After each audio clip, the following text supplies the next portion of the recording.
أعوذ بالله من الشيطان الرجيم. بسم الله الرحمن الرحيم. الحمد لله رب العالمين، وصلى الله على محمد وآله الطيبين الطاهرين.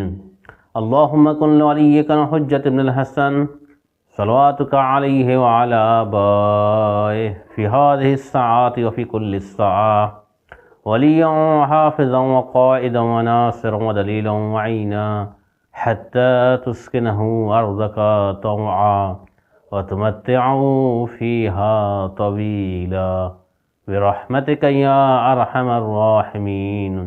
اللهم صل على محمد وآل محمد وعجل فرجهم. পবিত্র রমজান মাসে আমরা অবস্থান করছি। প্রিয় শ্রোতাগণ, আপনাদের সকলকে জানাই আসসালামু আলাইকুম ওয়া রাহমাতুল্লাহি ওয়া বারাকাতুহু। আপনারা আমাদের চ্যানেলকে দেখছেন এবং রমজান মাসে যে আলোচনা ধারাবাহিকভাবে হচ্ছে আপনারা তাতে আগ্রহের সাথে দেখছেন, তার জন্য আপনাদের সকলকে জানাই ধন্যবাদ। রমজান মাস প্রকৃত মুমিনদের জন্য একটি বাহার এবং বসন্তের মাস। এই মাস কোরআনেরও বসন্ত বলা হয়েছে। এই মাসে কোরআন তেলাওয়াতের কথা অধিক থেকে অধিক করতে বলা হয়েছে। এই মাসে আমাদের সম্পর্ক কোরআনের সাথে নিবিড় হওয়া উচিত এবং 11 মাস আমরা যে কোরআন থেকে দূরে ছিলাম, কোরআনকে তুলে রেখেছিলাম, কোরআনকে জুজদানের মধ্যে ভালো করে পেঁচিয়ে আলমারির ভিতরে তুলে রেখেছিলাম এবং তাকে আমরা শুধু উপর থেকে চুমো খেতাম, পড়তাম না। হয়তো কিছু মুমিন মুমিনাত পড়তেন, কিন্তু বেশিরভাগ লোকেরা কোরআন থেকে দূরে ছিলেন। তো কোরআন থেকে দূরে থাকবো না আমরা। এই মাসে আমরা বেশি বেশি কোরআন তেলাওয়াত করব, একদিনে অন্তত 1 পারা। অনেকে আছেন 2 পারা 3 পারা করে পড়েন। মাশাআল্লাহ, খোদা তাদেরকে আরও তৌফিক দান করুন এবং আরও বেশি বেশি যেন কোরআন তেলাওয়াত করতে পারে।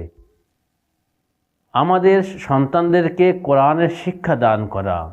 যারা কোরআন পড়তে জানে না তাদের কাছে আহ্বান করব যে ভাইয়েরা, বোনেরা, নিজেদের সময়কে অপচয় না করে আসুন কোরআনের সাথে চলি, কোরআনের সাথে বসি, কোরআন নিয়ে চিন্তা করি, কোরআন নিয়ে উঠি, কোরআন নিয়ে বসি। কোরআন হলো নূর, কোরআন হলো আলো, কোরআন হলো জ্যোতি। কোরআনের মধ্যে যা জ্ঞান আছে একবার যদি আপনি অন্বেষণ করতে চান তাহলে তার মধ্যে একবার চলে গেলে তার শেষ হয় না। অর্থাৎ একের পর এক, একের পর এক, এক একটা জ্ঞানের এক একটা ধারা এবং একটি দ্বার উন্মুক্ত হয়, যার মধ্যে প্রবেশ করলে তার থেকে আরেকটা, তার থেকে আরেকটা, এবং বিভিন্ন দিক থেকে আপনি জ্ঞান পেতে থাকবেন এবং সে জ্ঞানের কোনো শেষ নেই। কোরআনের যে আয়াতগুলো রয়েছে, এক একটি আয়াত নিয়ে যদি আলোচনা করা হয়, গবেষণা করা হয়, তার মধ্যে এত গভীর তথ্য যেটা সাথে সম্পর্ক আমাদের নেই, তার সাথে নিবিড় সম্পর্ক আমাদের করতে হবে।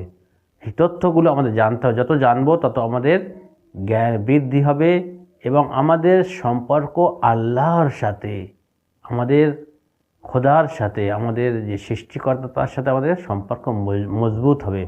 কেননা তার কথা যদি আমরা বুঝতে পারি, তার কথা যদি আমরা অনুধাবন করতে পারি, তাহলে আমরা তার কাছে কি চাচ্ছে না চাচ্ছে সেটা আমরা বুঝতে পারবো, তখন সেই মোতাবেক চলবো। তখন তার সাথে আমাদের সম্পর্ক দৃঢ় হবে, ঘনিষ্ঠ হবে এবং সম্পর্ক জুড়ে থাকবে সর্বদা। তো এই কোরআনকে যারা শেখেনি, যে সময়টা অতিবাহিত হয়ে গেছে, তারা নিরাশ হবেন না। তাদের এখনও অবকাশ আছে। তাদের যে সুযোগ, সময়, জীবন যে পাচ্ছে, এটা তার জন্য নেয়ামত, তার জন্য একটি সুযোগ এবং অবকাশ, একটি ফুরসত। এই ফুরসত থেকে ইস্তেফাদা করে এবং ফুরসত থেকে নিজেকে উপকৃত করে সেই সময়টাকে নির্ধারণ করে একটি সময় বের করে কোরআনের জন্য নির্দিষ্ট করলে কোরআন শিখে যাবেন এবং কোরআনের সাথে সম্পর্ক রাখলে কোরআনের জ্ঞান আপনার মধ্যে আসবে এবং তার সাথে সাথে আপনারা নিজের সন্তানদেরকে কোরআনের জ্ঞান ছোট্টবেলা থেকে দেন।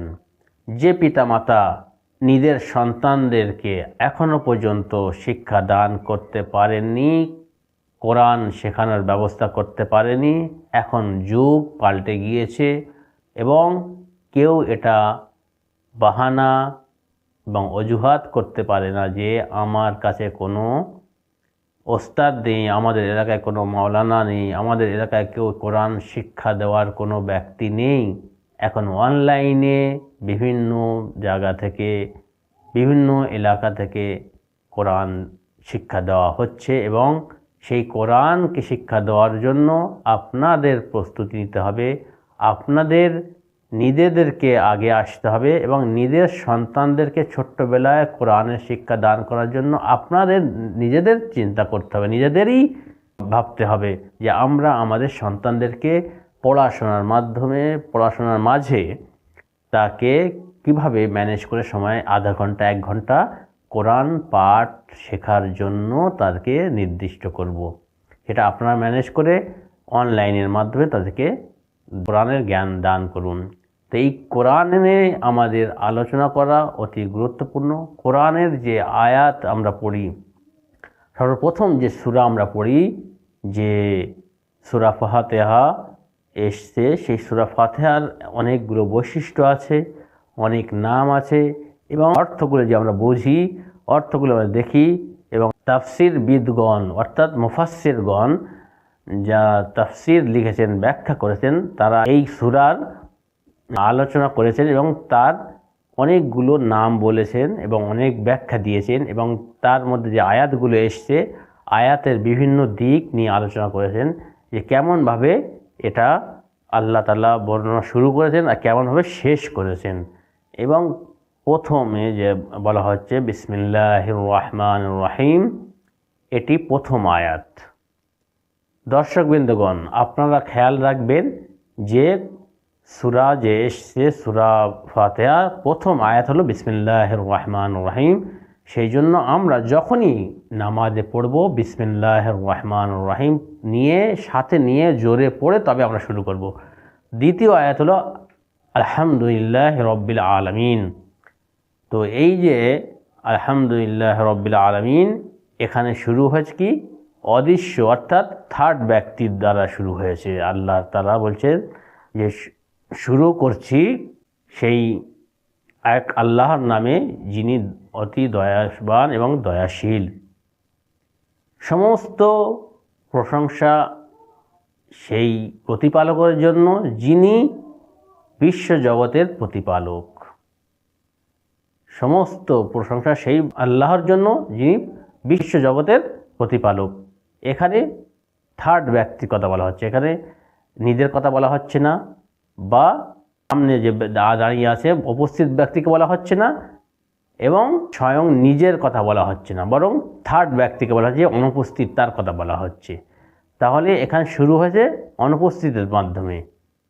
তো তারপরে আসছে কি আর রহমান রহিম, তিনি অতি মেহেরবান এবং অতি দয়ালু। তো এর পরের এপিসোডে আমাদের বক্তব্য আসবে সূরা আহমদের ব্যাখ্যা এবং আলোচনার ব্যাপারে। তো এখানে আমরা শেষ করছি। আমরা চাইব যে আমরা কোরআনের সাথে সম্পর্ক নিবিড় করব এবং এই সব জিনিসকে আমরা ভালোভাবে বুঝবো। সাল্লাল্লাহু আলা মুহাম্মদ ওয়া আলিহি তাইয়্যিবিন আত-তাহিরিন। আল্লাহুম্মা সাল্লি আলা মুহাম্মদ ওয়া আলি মুহাম্মদ ওয়া আজ্জিল ফরাজাহুম।